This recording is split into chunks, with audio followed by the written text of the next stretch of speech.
Próximas paradas: Ciudad Universitaria y Recinto Ferial. Destino: Portal Dorado. Bienvenidos una vez más a Colente Foucaultiano, un podcast corto pero cargado de historia, crítica y un poco de realidad bogotana. Porque seamos sinceros, todos hemos sobrevivido a un apretón en la Caracas, a la fila eterna del Portal Américas o al salto ninja para esquivar al colado.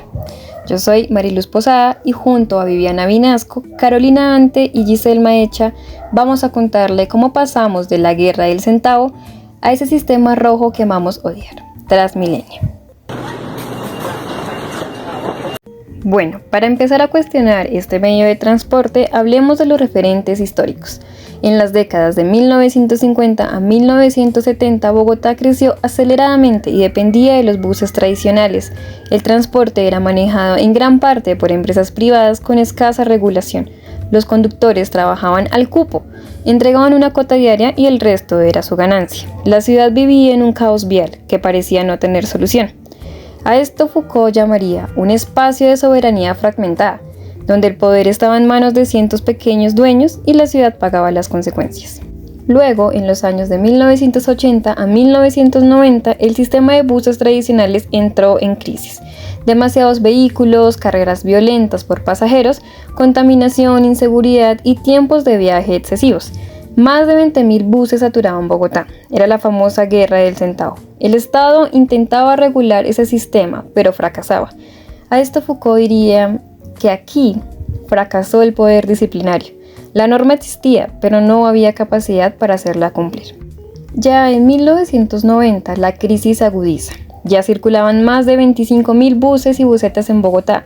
Era todo un caos social y pues ambiental. Se hicieron estudios ya de un metro, pero no prosperaban por falta de financiamiento. Alcaldías como la de Andrés Pastrana, Jaime Castro y Antanas Mockus intentaron organizar rutas y paraderos, pero el sistema seguía siendo caótico. El transporte colectivo seguía dominado por empresas que resistían a perder poder. El giro fue cuando Enrique Peñalosa en 1998 a 2001 incluyó en su propuesta ofrecer a la ciudad una solución al problema del transporte público. Se decide implementar un sistema basado en la experiencia de Curitiba, Brasil, y nace este proyecto llamado Transmilenio, inaugurado en diciembre del 2000 con la primera fase Calle 80 y Avenida Caracas. Entonces es así donde el poder pasó a ser centralizado y regulado, controlando flujos, organizar cuerpos y mover a millones de personas cada día. Ahora un poco de contexto general. Como bien sabemos, Transmilenio es el sistema de transporte masivo más importante de Bogotá. Funciona como un modelo de troncales exclusivas para buses articulados y bioarticulados que circulan por carriles segregados. Estas troncales están conectadas con estaciones y portales y desde allí se alimentan con buses zonales y rutas completas. Todo opera bajo un sistema de pago integrado con tarjeta, lo que permite a los usuarios hacer transbordos entre servicios troncales y zonales con una única tarifa. En cifras, el sistema moviliza a diario más de 2 millones de personas, con más de 140 estaciones, 12 corredores principales y una flota de miles de buses que recorren más de 100 kilómetros de vías exclusivas. En teoría, es un sistema diseñado para reducir tiempos de viaje, mejorar la conectividad y ser más eficiente que el transporte convencional. Sin embargo, la experiencia del usuario muestra otra realidad. El hacinamiento es extremo, con hasta 8 personas por metro cuadrado. La evasión del pago es un fenómeno cotidiano que genera pérdidas millonarias y malestar entre los ciudadanos. Además, muchas estaciones y portales sufren deterioro, abandono y falta de mantenimiento, lo que afecta la seguridad y la calidad del servicio. En lo social, Transmilenio refleja tensiones fuertes. Peleas entre usuarios, robos frecuentes, violencia contra conductores y una sensación constante de inseguridad. Para las personas con discapacidad, el sistema sigue siendo hostil. Puertas en mal estado, falta de señalización inclusiva y espacios preferenciales ocupados. Entonces, más que un simple medio de transporte, Transmilenio es un reflejo de la ciudad. Nos muestra nuestras desigualdades, la falta de cultura ciudadana, la corrupción en la gestión de recursos y la dificultad de convivir en un espacio compartido.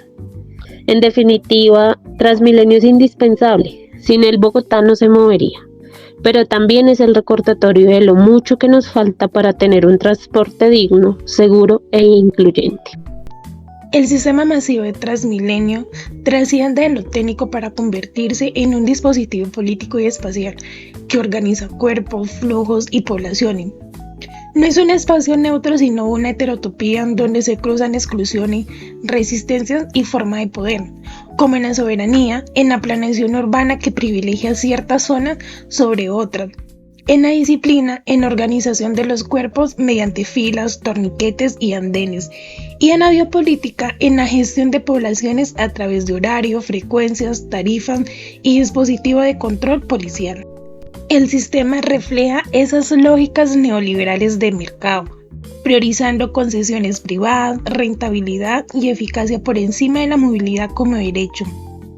Así los usuarios se convierten en consumidores de un servicio deficiente, marcado por hacinamiento, inseguridad y tarifas desproporcionadas, lo que impacta su subjetividad y la vida cotidiana, como largas filas, las jornadas de viaje, desgaste físico y emocional y la sensación de ser reducidos a cifras en un modelo tecnocrítico. Sin embargo, esto abre paso a la resistencia y a la micropolítica de lo cotidiano. En los buses y estaciones emergen redes de cuidado, indignación colectiva y organización ciudadana, que confrontan lo instituido. La lucha no es solo de adaptarse, sino de cuestionar y transformar el sistema, como las movilizaciones contra las alzas de tarifas, apropiación del espacio público con bicicletas o alternativas comunitarias y pedagógicas críticas que permiten reconocer que la movilidad es un asunto de justicia social, ambiental y política.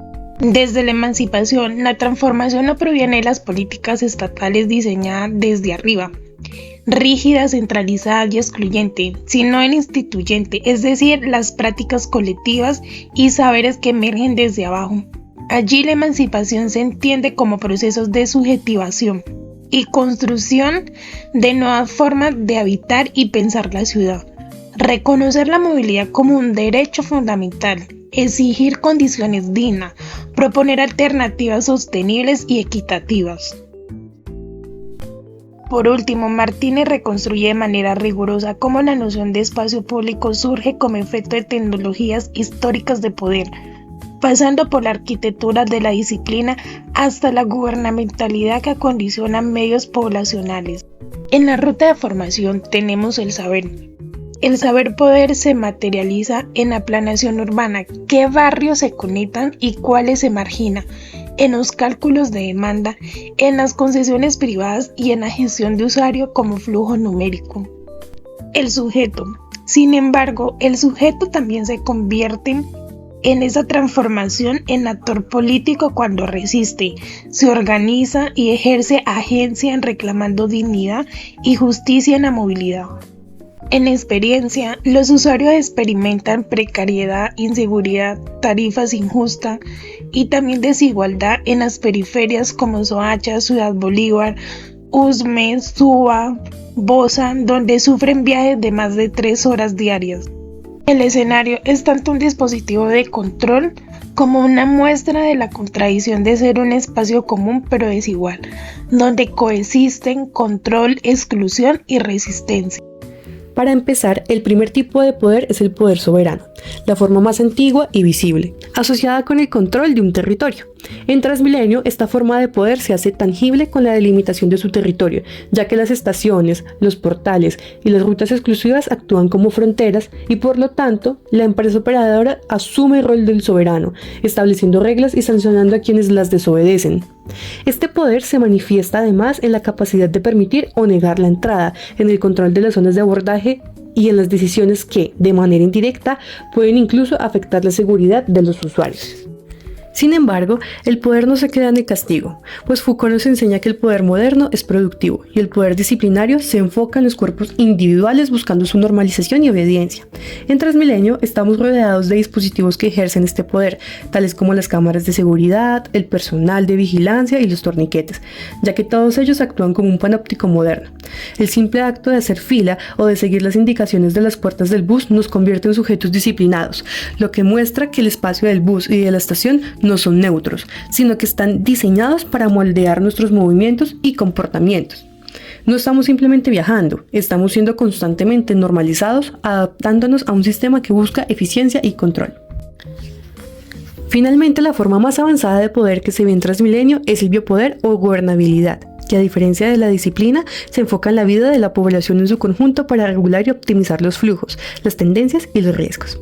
Transmilenio es un claro ejemplo de biopoder, ya que no solo se trata de controlar a un individuo que va de pasaje, sino gestionar el fenómeno del colado a nivel masivo para garantizar la rentabilidad económica del sistema.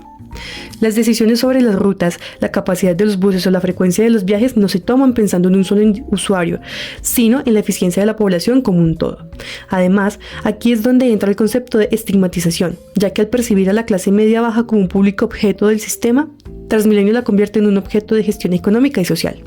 Este estigma no es un simple prejuicio, sino una herramienta de poder que permite justificar medidas de control y vigilancia sobre este grupo específico bajo la apariencia de eficiencia y seguridad. En resumen, Transmilenio es un claro ejemplo de cómo la sociedad moderna se organiza a través de las relaciones de poder, siendo una heterotopía donde el poder soberano delimita el espacio, el poder disciplinario moldea los cuerpos y el biopoder gestiona la población. Por lo tanto, este sistema de transporte se convierte en un mapa viviente de la teoría de Foucault, un lugar donde cada viaje nos recuerda cómo el poder en sus múltiples formas moldea nuestra vida cotidiana. Bien, y para cerrar este episodio vamos a profundizar en cómo los tipos de poder de los que nos habló Foucault se manifiestan en un lugar que conocemos muy bien en Bogotá, el sistema de Transmilenio. Transmilenio, como verán, no es solo un sistema de transporte, sino un laboratorio social donde el poder evoluciona desde la fuerza bruta hasta la gestión sutil de la vida y el comportamiento. Bueno, eso sería todo hasta el momento. Recuerde, su opinión sí importa, pero aún más su resistencia. Pero antes de irnos, pensemos, ¿qué se obtiene con que las personas estén más violentas o llenas de ira en este espacio? ¿Será que es una forma de gobernar a través del malestar, donde la ira se convierte en un mecanismo de control indirecto? ¿O porque se han normalizado las agresiones?